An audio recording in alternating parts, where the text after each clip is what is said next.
The eviction notice felt heavy in my hands as I stared at my brother Marcus across our grandmother's kitchen table. He lounged in her favorite chair, feet propped up on the antique wood, wearing that insufferable smirk I'd grown to hate over the years.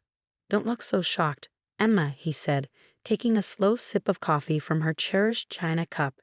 "You had to know this was coming. Grandma always liked me best." My name is Emma Chin, and at 32, I was facing homelessness thanks to my own brother's greed. Our grandmother Rose had passed away 3 months ago, leaving behind her Victorian home where I lived and cared for her during her final years. Marcus hadn't visited once during that time, too busy with his real estate ventures in the city to spare even an hour for the woman who'd raised us after our parents died. The house had been in our family for generations, its walls holding countless memories of Sunday dinners, holiday celebrations, and quiet evenings spent listening to Grandma Rose's stories. I'd moved in 2 years ago when her health started declining, putting my career as an art conservator on hold to become her full-time caregiver. "She wouldn't do this," I said, my voice steadier than I felt. "She promised me I could stay here." Marcus's laugh was sharp and cruel. "Promises don't mean anything without legal documentation, sis. And these papers," he waved the deed in front of me, "say everything belongs to me now, including this dusty old house." I watched him carelessly handle the documents our grandmother had treasured, remembering how carefully she'd stored them in her antique secretary desk upstairs. The same desk where she'd kept her most precious possessions, old photographs, letters, and— "You went through her things," I said, the realization hitting me. "You searched her desk." "Of course I did," he scoffed. "Someone had to handle the legal matters while you were busy playing nurse. Found these buried under a bunch of worthless old papers. Lucky for me, right?" The casual way he dismissed our grandmother's treasures made my blood boil, but I kept my expression neutral. Marcus had always been like this, entitled, manipulative, seeing everything and everyone as pieces to be moved around in his game of acquisition and control. 30 days, he continued, standing up and adjusting his expensive suit. "That's more than generous, considering. I've got buyers interested already. This location is prime real estate. Once we gut the place and modernize it, it'll sell for triple what it's worth now." The thought of our grandmother's carefully curated home being stripped and modernized felt like a physical blow. Every piece of furniture, every wallpaper pattern, every creaking floorboard told a story. But Marcus had never cared about stories unless they came with dollar signs attached. "You can't just erase her like this," I said, following him as he strode toward the door. "This house meant everything to her." He paused, hand on the doorknob, and turned to face me with an expression of mock pity. "Oh, Emma, always so sentimental. This is business. Grandma's gone, and it's time to move forward. Maybe this will finally force you to get your life together instead of hiding away playing house." As he walked to his Mercedes parked in the driveway, I stood in the doorway watching him go. My fingers traced the worn wooden doorframe where Grandma Rose had marked our heights as children, each pencil line a memory of who we used to be. Marcus had been taller, always reaching higher, but I'd been the one who stayed rooted, who understood the value of home. That night, after hours of crying and raging at the unfairness of it all, I sat in Grandma Rose's study surrounded by the familiar scent of old books and lavender. The antique secretary desk loomed before me, its surface still bearing the marks where Marcus had carelessly rifled through decades of family history. But there was something he didn't know, something Grandma Rose had shared with me during one of our quiet evening talks just weeks before she passed. Running my fingers along the edge of the desk's writing surface, I felt for the nearly invisible seam she'd shown me. With a gentle press, a small hidden compartment clicked open. Inside lay a leather-bound journal, its pages filled with Grandma Rose's elegant handwriting and something else, something that would wipe the smug smile right off Marcus's face. But first, I had some reading to do. I settled into her old armchair, the journal cradled in my lap, and began to read. "My dearest Emma," the first page began, "if you're reading this, then I'm gone, and your brother has likely shown his true colors." Little did Marcus know, but Grandma Rose had prepared for exactly this scenario. She knew her grandson all too well, and she left me with something far more valuable than just the house. I might have 30 days until eviction, but that was all the time I needed to set things right. I smiled, thinking of Marcus's confidence, his certainty that he'd won. He had no idea what was coming. Grandma Rose had taught me that sometimes the best revenge isn't swift or loud. It's patient, careful, and perfectly timed. Like the restoration work I did with damaged paintings, this would take precision and attention to detail. And I had learned from the best. I spent the next few days poring over Grandma Rose's journal, each page revealing more about the careful plans she'd laid. The leather-bound book wasn't just filled with memories. It contained detailed records of every transaction, every investment, and every secret deal my grandmother had orchestrated over the decades. Marcus might have gotten the house, but he'd overlooked something crucial. Grandma Rose had been far shrewder than anyone suspected. Behind her gentle demeanor and homemade cookies lay the mind of a brilliant businesswoman who'd spent years building an empire right under everyone's noses. My darling Emma, one entry read, "I've watched Marcus grow increasingly consumed by greed. He visits less and less, only appearing when he needs something. I know he'll try to take everything once I'm gone. That's why I've prepared this gift for you, the key to something he can never touch." As I read on, my eyes widened. The Victorian house was just the tip of the iceberg. Grandma Rose had quietly accumulated shares in some of the city's most valuable properties, including several buildings in Marcus's prized development district. She'd done it through a series of shell companies, using her knowledge of old property laws and her connections with the city's oldest families. But the real bombshell came near the end of the journal. Along with detailed documentation of her holdings, Grandma Rose had left me something else. Proof that Marcus had been engaging in fraudulent real estate practices for years. She'd kept meticulous records of his schemes, the way he'd manipulated property values and deceived elderly homeowners. "I couldn't stop him," she wrote, "but I could document everything. The choice of what to do with this information is yours, my dear. Use it wisely." I called my friend Sarah, a corporate lawyer I'd known since college. "Can you come over?" I asked, my voice trembling with excitement. "I need your eyes on something." An hour later, we sat surrounded by papers spread across Grandma Rose's dining room table. Sarah's eyes grew wider with each document she examined. "Emma," she breathed, looking up at me, "this is incredible. Your grandmother wasn't just collecting evidence, she was building a case.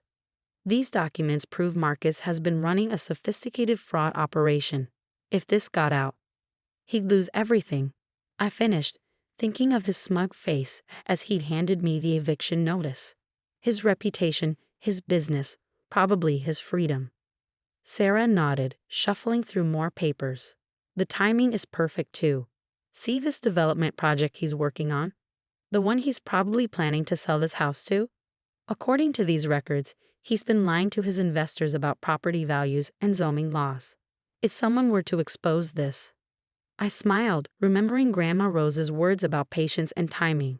How long would it take to put together a formal case? "Give me 2 weeks," Sarah said, her eyes gleaming. "I know exactly who to talk to at the SEC. They'd been trying to nail Marcus for years, but they never had enough evidence. This is the motherlode." The next morning, Marcus showed up unannounced, probably expecting to find me packing. Instead, I was in the garden, tending to Grandma Rose's prized roses with the same care she'd always shown them. "Still here?" he called out, his expensive shoes crunching on the gravel path. "You know, if you need help finding a place, I might be able to arrange something. A small apartment in one of my buildings, perhaps? At a family rate, of course." I stood up slowly, brushing dirt from my knees. "That's thoughtful of you, Marcus, but I think I'll manage just fine on my own." He frowned, clearly thrown by my calm demeanor. "Look, Emma, I know you're upset, but this is happening whether you like it or not. The buyers are coming to view the property next week." "About that," I said, carefully pruning a deep red rose, "you might want to hold off on any sales for now. Things are about to get complicated." "What's that supposed to mean?" he demanded, his confidence wavering slightly. I just smiled, the same smile Grandma Rose used to give when she knew something others didn't. "You'll see. Oh, and Marcus, be careful with those property valuations you've been showing your investors. Numbers can be such tricky things, can't they?" The color drained from his face. For the first time since this all began, I saw real fear in his eyes. Without another word, he turned and practically ran back to his car. That evening, as I sat in Grandma Rose's favorite chair watching the sunset paint the garden in shades of gold, I felt her presence stronger than ever. She'd known this day would come, had prepared for it with the same meticulous care she'd shown in tending her roses. Each thorny problem needed careful handling, she used to say, but with patience and the right tools, any garden could bloom. I picked up my phone and dialed Sarah's number. "It's time," I said when she answered. "Let's show my brother exactly what Grandma Rose left behind." The next 2 weeks were a whirlwind of activity. Sarah worked tirelessly, compiling the evidence into an airtight case. Meanwhile, I noticed increased activity around Marcus's office. Cars coming and going at odd hours, lights burning late into the night. He was scrambling, probably trying to cover his tracks. But it was too late. The hammer fell exactly 20 days after he'd served me with the eviction notice. The SEC investigation became public, and Marcus's carefully constructed world began to crumble. His investors pulled out, his partners distanced themselves, and his reputation, the thing he'd valued above all else, lay in tatters. The morning the story broke in the local papers, I stood in Grandma Rose's kitchen making her signature lavender tea. The headline stared up at me from the counter. "Local real estate mogul under investigation for massive fraud scheme." My phone buzzed with a text from Marcus. "We need to talk. Now." I took my time responding, remembering all the times he'd ignored Grandma Rose's calls when she was sick, all the family dinners he'd missed, all the memories he'd been too busy to make. "Sorry," I texted back. "I'm rather busy today. But don't worry, we have plenty of time to talk. About 10 more days, by my count." 10 days. That's how long it took for Marcus's empire to completely unravel. The SEC investigation revealed everything: the fraudulent property valuations, the forged documents, the elderly residents he pressured into selling their homes for a fraction of their worth. His investors fled in droves, his business partners disappeared, and his reputation lay in ruins.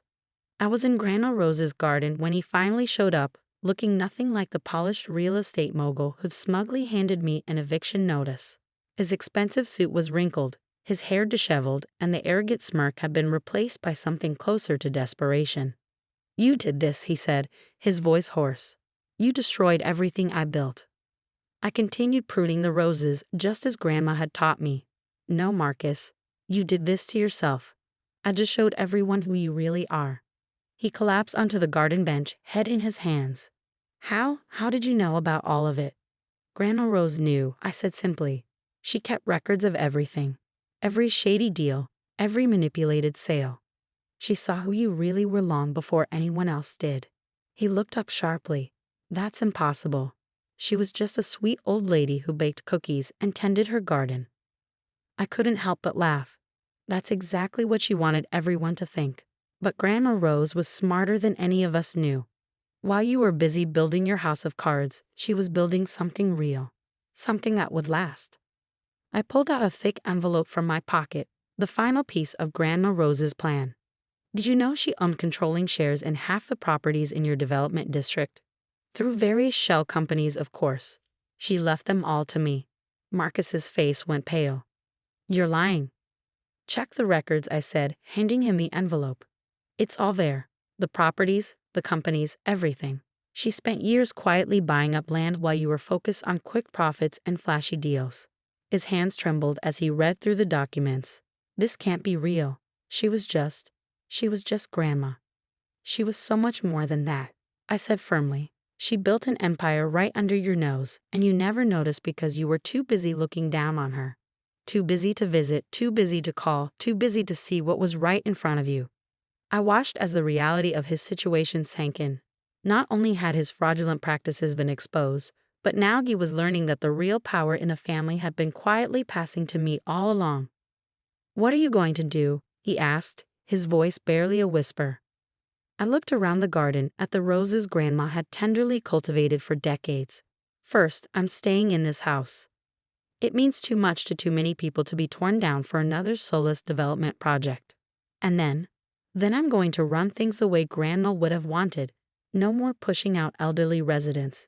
No more destroying historic properties for profit. We're going to preserve what matters, build something meaningful." He stood up, shoulders slumped in defeat. "You won? Just like that?" "This was never about winning, Marcus. It was about doing what's right, something you forgot a long time ago." As he walked away, I could almost feel Grandma Rose's presence beside me, Smell her signature lavender perfume on the breeze. She'd given me more than just property and power. She'd given me a chance to set things right, to protect the community she loved so much. The next morning, I woke up early and went to the kitchen, just as I had every morning when Grandma was alive. I made her favorite lavender tea in her cherished china cup and sat in her chair, watching the sunrise paint the garden gold. On a table before me lay the morning paper, its headline announcing Marcus's resignation from his company and voluntary cooperation with federal investigators. Beside it sat Grandma Rose's journal, open to its final page. "Remember, my darling Emma," she'd written, "true wealth isn't measured in property deeds or bank accounts. It's measured in the lives we touch, the communities we build, and the legacy we leave behind. I trust you to carry this forward, to build something beautiful from what I've left you. And never forget, sometimes the sweetest victories come from the most carefully tended gardens." I smiled, sipping my tea and watching the morning light dance across her roses. Marcus had thought he'd won when he found those property deeds, never realizing that Grandma Rose had orchestrated everything, laying the groundwork for a victory that went far beyond mere possession of a house. She'd known exactly what she was doing, cultivating not just her beloved roses, but a future where her true values could flourish. And now, thanks to her careful planning and patient wisdom, that future was finally blooming. In the end, it wasn't just about keeping the house or exposing Marcus's schemes. It was about honoring Grandma Rose's real legacy, one built on patience, wisdom, and the understanding that true wealth grows slowly, like her roses, nurtured by care and attention rather than greed and haste. As I sat there in the morning light, I could almost hear her gentle laugh, could almost see her tending her beloved garden. She'd given me so much more than just properties and power. She'd given me the tools to protect everything she loved, to nurture it and help it grow. And that, I realized, was the greatest inheritance of all.